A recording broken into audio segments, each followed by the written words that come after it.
Hello ladies and gentlemen, welcome back to Collector's Dream YouTube channel. Hope you guys are all doing very well tonight.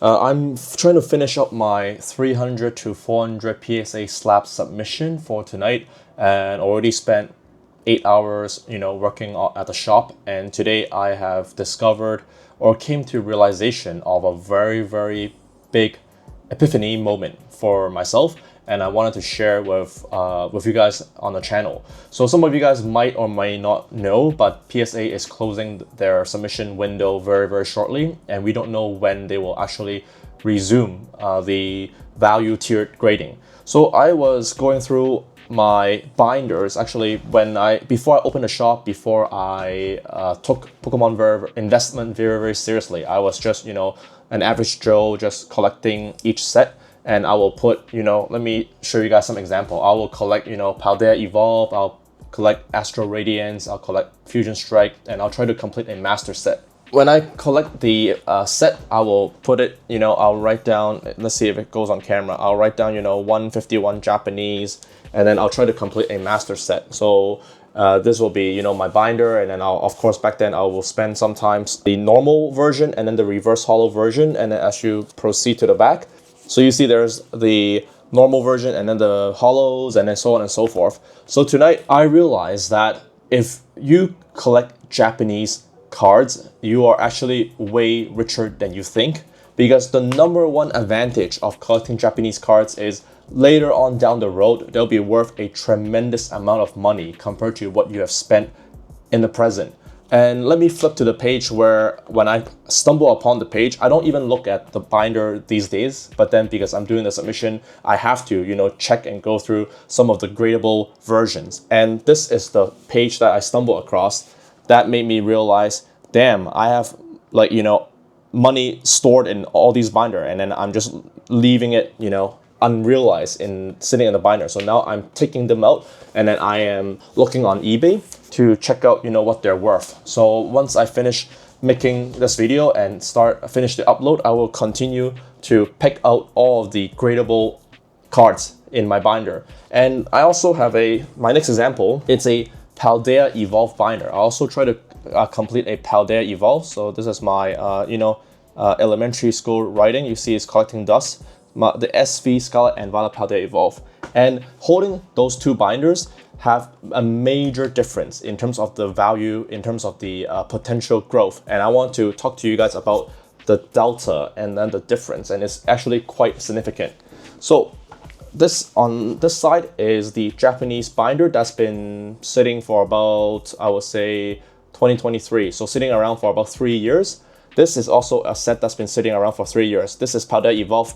I couldn't complete a master set, but this is a Paldea Evolve binder. This is a Japanese 151 binder. But then the value have grown tremendously on the Japanese side, because from factory, the cards are printed very, very well. So you can actually open up the binder many years down the road. I don't care if it's SV151, I don't care if it's Shiny Treasures or V-Star Universe or VMAX Climax or Tag Bolt GX or, GGN or, you go all the way back, English cards, once they're in the binder, they are dead inventory, more or less, because in 10 years time, when I go back to a Paldea Evolve or an Evolving Skies master set, or a Sun and Moon Unified Minds master set, or so on, a Sun and Moon team up, even if you have a team up binder, well, maybe there's some raw value growth for team up, but for most English set, it's done for. When you put it in a binder, the bulk is not going to appreciate because they're not gradable. Whereas if you have raws in a Japanese binder, down the road, if I can open up the binder, actually I already did the work already. So let me show you guys. So I let it simmer for 3 years. Back then I would open a lot of boxes. That's when I was crazy about ripping. I was ripping hundreds of thousands of dollars Hong Kong in value, and now it's actually quite surprising, because when I look at some of the PSA 10 value of, let's say, a Mimikyu in PSA 10, it is equivalent of all the boxes that I have ripped in the past. So this video, I just want to get it out as soon as possible to illustrate how much money is lying in your Japanese binder. And also because we received hundreds of PSA submission recently, and a lot of the baller, the whale collectors, they went back to their binders, and then they started to discover a lot of cards that's worth a lot of money in their binder now. I wouldn't say they're worth thousands of US dollar, but the thing with Japanese is you never know when they will be worth money. And as I go through and slip them into the card saver, I'll just go through them one at a time. You never know. Like even these ones, this is one of the biggest surprise from the V-Star Universe box. I was able to buy these back then in Osaka and in Nagoya and in Tokyo at MSRP, which was 50 US dollar a box. And I bought a pyramid. I literally have let's see if I can upload a picture. I bought a pyramid, about 20 boxes of these.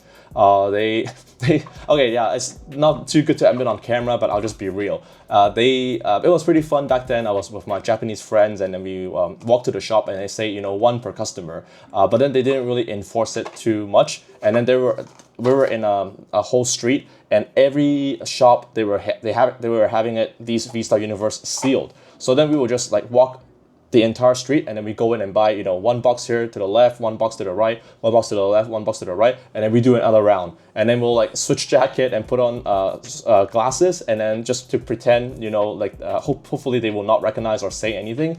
And yeah, like I'm sorry to admit on camera, but whatever. Like they were trying to enforce it, but they didn't. And we bought like a pyramid of V-Star Universe, which is worth quite a bit of money nowadays. And then I look at, you know, I had a box here. Let's see if I can find that box. Right here. I had so much Holos that I didn't know what to do with them. So I wrote down Holos, and within this box is a stack full of Holos with like Mew and Gengar, you know, so on and so forth, from the rip sessions that I had 3 or 4 years ago when V-Star came out. And then now, if you look at the price of even a freaking mass printed, you know, like this is just a Gengar. But then after 4 years, a Gengar have appreciated to the point where it's now worth grading.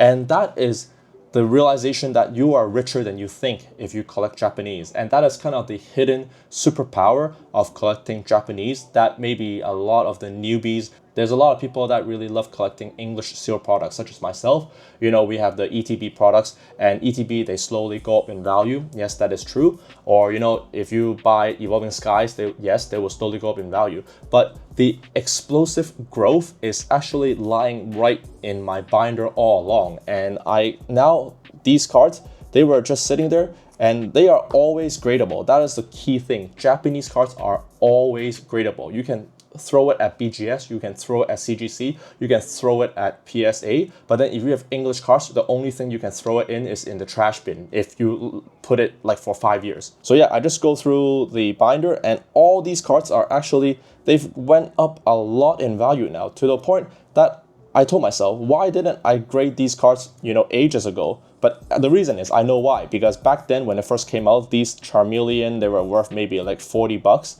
And then this Charmander is worth, it wasn't worth much back then, but now all these are worth money. And this is my last shot to bolster my submission again. So again, another quick look. I'm not even done yet. I think tonight I'll spend a lot of time going through my binders. And as I talk now, I'll also in post-production, I'll show you some of the value of the raw card that my friends have been bringing into the shop to ask me to grade them. And they are Pikachus. That's worth, you know, 500 US dollar a pop now. And there are, you know, various Pikachu from 2017. You know, these boxes are from 2021, but then they started even before me. And then they have 2017, which is another 4 years of aging. Think of like aging whiskey in you know, the casket, or aging like, you know, fine wine, you know, or aging cheese, or aging Iberico ham. You know, it just keeps on going up and up. So the 2017 folks, now they're grading, and each of these raw cards are worth 500 to 1,000 US dollar. And that is something that will never ever happen with the English market. English market, it's so predicated on the Umbreon, the Rayquazas, the Mewtwo, the Lovebirds, the anything with a nickname, the Forest Chew, the Rainbow Chew, the Chonkachu, the whatever, you know, what else that I can think of, you know, like those guys are the strong performer, but you will never really see a bulk Charmander or a bulk Squirtle just suddenly becoming 500 US dollar. It just wouldn't happen. But in the Japanese market, it is a very, very good possibility. And the good thing with made in Japan is I also always give respect to the Japanese culture of, you know, always trying to improve their operation and always going for the superb quality. And it is the fact that after years and years, you can open up a binder and then you can find stuff that's suddenly, you know, worth grading. And I have a few more rolls as an example. I opened a $50 pack of Evolving Skies, and then I got a freaking Glaceon that is worth a couple dollars US, and it will forever remain a couple dollars because from factory, it is absolutely freaking cooked.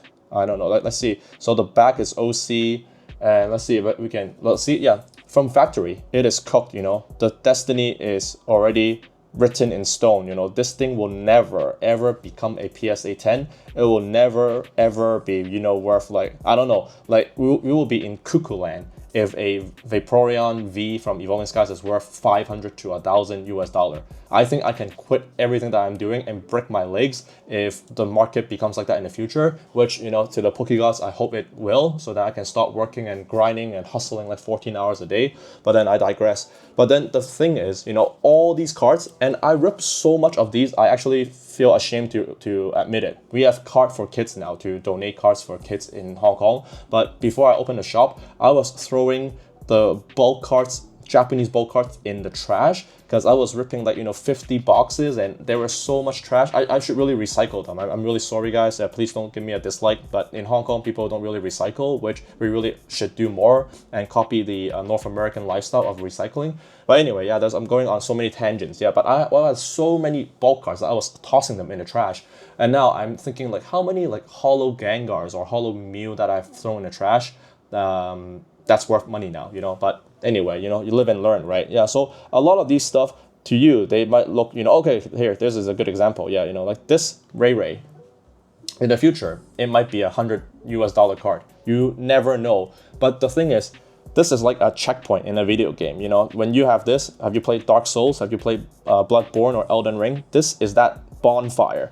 You come here, you rip this, you have a freaking bonfire in your life right now. And then in 5 to 10 years, you go back to the bonfire, you reload it, you can grade this Ray, and then it might be worth, you know, $400 to $500. You never know. But I was throwing these in the freaking trash can. Whereas if you have the English cards, English equivalent, you can be pretty damn sure that, you know, this Rayquaza in English will never really ascend to a point where it's going to be worth money for grading. Yeah, so that's kind of like the short and sweet video. I'm just going to upload this very, very quickly, but I urge you to look into your Japanese binder. I know the PSA window is closing, but I urge you to just have a good look and take a look. And the really, really good thing is I am so confident in the Japanese cards that unless they are very, very OC that you can detect from the naked eye, you can pretty much just go into your binder and just rip these from the binder. Well, not rip it, but then like handle it with care. But you can pretty much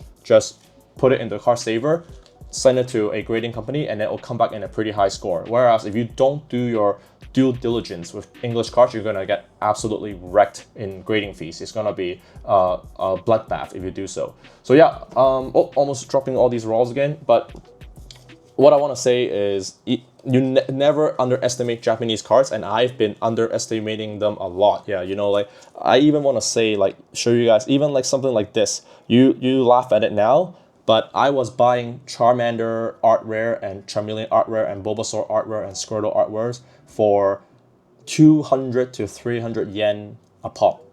And then now a Charmander is like 150 to 200 USD a pop in PSA 10. So yeah, like this video if you agree, or leave me a comment if you disagree. And yeah, I hope to hear what you guys have to say or think about this subject. But I mean, these things maybe in 2030 when I look back, and right now, and there's a tendency with human behavior. It's very, very strange. The more expensive the market is willing to pay, the more beautiful the art becomes, you know. So when the Pokemon Company made this, they make it with the utmost passion, but maybe we just don't know how to appreciate it today. But someday when this Mega Dragonite is going for $200 to $300, then suddenly there's going to be a group of people that really, really love it and be like, oh, this is so amazing, the art, I love this illustrator. Who's this illustrator?